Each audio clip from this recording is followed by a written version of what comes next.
शनिवार को हमास द्वारा किए गए हमले से इजराइल कितना नाराज, उसकी गवाह ये तस्वीर है, या यूं कहें कि इजराइल का गुस्सा अब फिलिस्तीन के लिए एक एक पल भारी पड़ रहा है।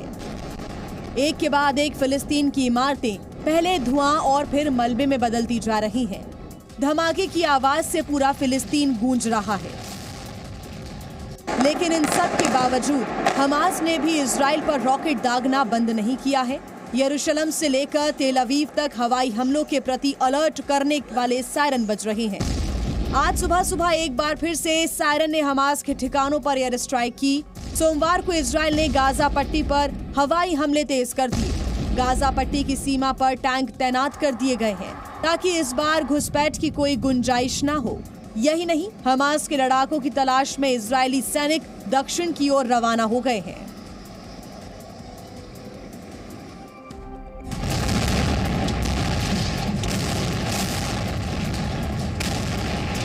हमास के हमले के जवाब में इजराइल के करीब 60 लड़ाकू विमान हमास के ठिकानों पर बम बरसा रही हैं। वहीं हमास में बंधक बनाए गए इजरायली नागरिकों के बारे में भी जानकारी जुटाई जा रही है। इजरायली सेना के प्रवक्ता के मुताबिक बंधकों के बारे में पूरी जानकारी है। गाजा सीमा के करीब के कस्बों में सैनिक घर घर जाकर आतंकवादियों की तलाश कर रहे हैं। वहीं सीमा पर लगी बाढ़ को पार करने की कोशिश करने वाले आतंकियों को वायुसेना द्वारा निशाना बनाया जा रहा है। वहीं हमास ने इजराइल को धमकी दी है, अगर उनके नागरिकों पर बिना किसी पूर्व सूचना के बमबारी और हवाई हमला होता है तो इजराइल के बंधक बनाए गए लोगों में से एक एक को मौत के घाट उतार दिया जाएगा।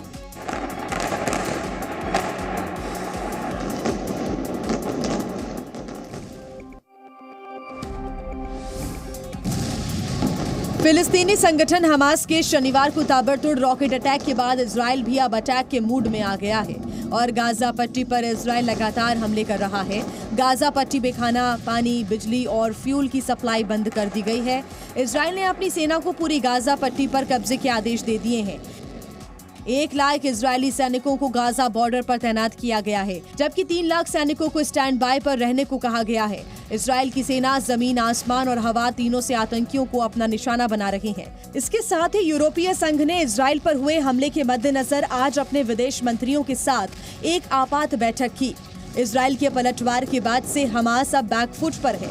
हमास के आर्म्ड विंग के प्रवक्ता अबू उबैदा ने इजराइल के हमले को लेकर कहा कि हमास युद्ध विराम के लिए तैयार है, लेकिन लक्ष्य पाने के बाद।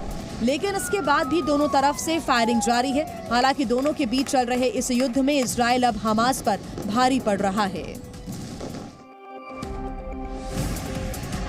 इजराइल पर हमास के हमले के बाद नेतन्याहू सरकार ने करारा पलटवार किया है। इस बीच ब्रिटेन के प्रधानमंत्री ऋषि सुनक, अमेरिका के राष्ट्रपति जो बाइडन, फ्रांस के राष्ट्रपति, कनाडा के प्रधानमंत्री और जर्मनी के चांसलर ने हमास को लेकर बयान दिया है। अमेरिका के राष्ट्रपति जो बाइडन ने हमास के हमले को ISIS के हमले जैसा बताया है। ब्रिटेन के PM ऋषि सुनक ने कहा कि हमास के लोग न तो चरमपंथी हैं और न ही फ्रीडम फाइटर्स हैं, वो सिर्फ आतंकवादी हैं। मैं बिना किसी किंतु परंतु के इजराइल के साथ खड़ा हूँ। वहीं अमेरिका ने ईरान को युद्ध में शामिल न होने की चेतावनी दी है। अमेरिका के शीर्ष जनरल ने ईरान को इजराइल हमास युद्ध में शामिल न होने की चेतावनी देते हुए कहा कि वो नहीं चाहते कि संघर्ष और अधिक बढ़े। जनरल चार्ल्स क्यू ब्राउन ने कहा कि इजराइल के पास एक विमान वाहक पोत की अमेरिकी तैनात का उद्देश्य इजराइल के लिए समर्थन का मजबूत संदेश है। हमास के हमले के बाद इजराइल की ओर से अब तक का सबसे भयानक पलटवार किया जा रहा है। गाजा पट्टी में आतंकी ठिकानों को इजरायली फाइटर जेट्स लगातार ध्वस्त कर रही हैं। इस बीच इजराइल के प्रधानमंत्री ने एक बार फिर से हमास के आतंकियों को कड़ी चेतावनी दी है। Israel is at war. We didn't want this war. It was forced upon us in the most brutal and savage way. But though Israel didn't start this war, Israel will finish it.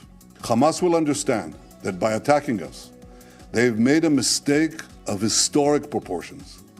We will exact a price that will be remembered by them and Israel's other enemies for decades to come. इसके साथ ही Netanyahu ने कहा कि हमने अभी शुरुआत की है। हमास को निस्तनाबूद करने में इजराइल कोई कोर कसर बाकी नहीं रखेगा। इजरायली सेना की कार्रवाई ऐसी होगी जिससे आने वाले दिनों में मध्य पूर्व का पूरा भौगोलिक नक्शा बदल जाएगा।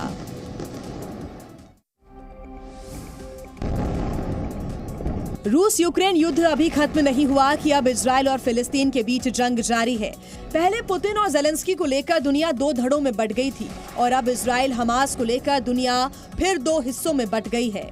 ज्यादातर इस्लामिक देश फिलिस्तीन के समर्थन में हैं, तो अमेरिका, भारत, ऑस्ट्रेलिया और ब्रिटेन जैसे देश इजराइल के साथ खड़े नजर आ रहे हैं।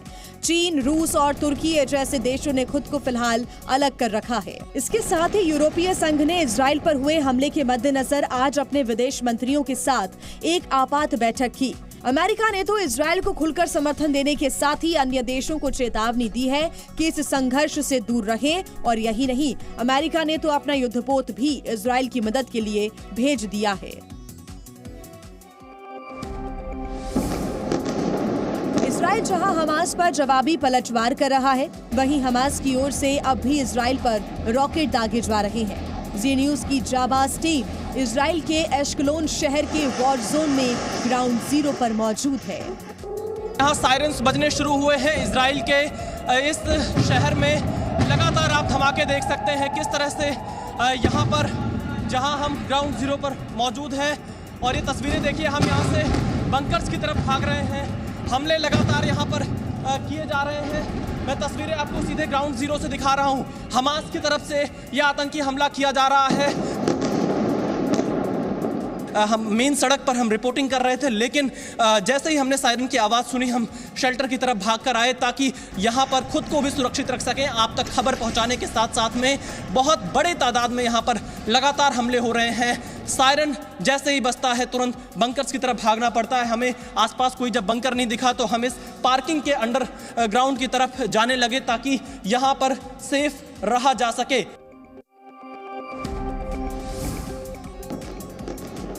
गाजा पट्टी पर इजराइल के हमले जारी हैं, जिनकी गवाह ये तस्वीरें हैं। इजराइल की सेना एक के बाद एक लगातार हवाई हमले किए जा रही है।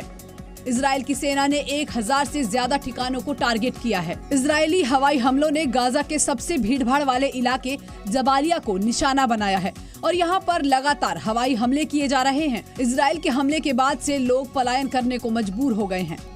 तस्वीरों में आप देख सकते हैं कि लोग कैसे डरे हुए हैं, अपने घरों से पलायन करने को मजबूर हैं। पलायन की ये तस्वीरें हर किसी को परेशान कर देने वाली हैं। इससे पहले रूस यूक्रेन के बीच जारी युद्ध की वजह से भारी संख्या में लोगों ने अपने घर बार छोड़कर दूसरे देशों में शरण ली थी। गाजा पर इजराइल के हमले की वजह से 1 लाख से अधिक परिवार यूएन कैंप में शरण लेने के लिए मजबूर हैं। संयुक्त अरब अमीरात ने कथित तौर पर सीरिया में असद शासन को इजराइल और हमास के बीच चल रहे संघर्ष में शामिल नहीं होने की चेतावनी दी है। विदेशी मीडिया के हवाले से खबर है कि अबू धाबी ने भी दमिश्क को अपनी धरती से इजराइल के खिलाफ किसी भी हमले की अनुमति नहीं देने की चेतावनी दी है। सीरिया की सरकार अपने करीबी ईरान के इशारे पर चल रही है और इसी को देखते हुए यूएई ने ये चेतावनी दी है। बताया जा रहा है कि ये अमेरिका की कूटनीतिक प्रयासों का परिणाम है। अमेरिका चाहता है कि हिजबुल्लाह समेत दूसरे संगठन या देशों को इस युद्ध में शामिल होने से रोका जाए। अमेरिका को लगता है कि ये युद्ध लेबनान या सीरिया तक भड़क सकता है, जिससे खाड़ी देशों में फिर से लड़ाई शुरू हो सकती है। ऐसे में अन्य देशों को युद्ध में ना शामिल होने से रोकने के लिए अमेरिका ये कूटनीति को अपना रहा है ताकि मिडिल ईस्ट में शांति बनी रहे।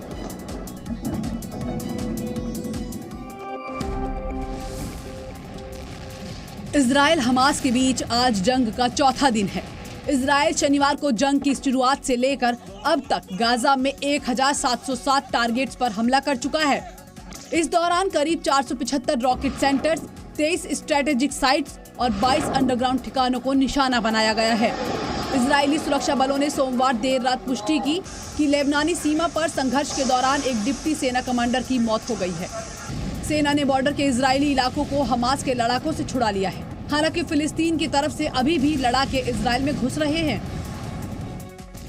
तो वहीं हमास ने युद्ध को लेकर बड़ा बयान दिया है। हमास ने कहा कि वो अपने हक के लिए लंबे समय तक लड़ाई लड़ सकते हैं।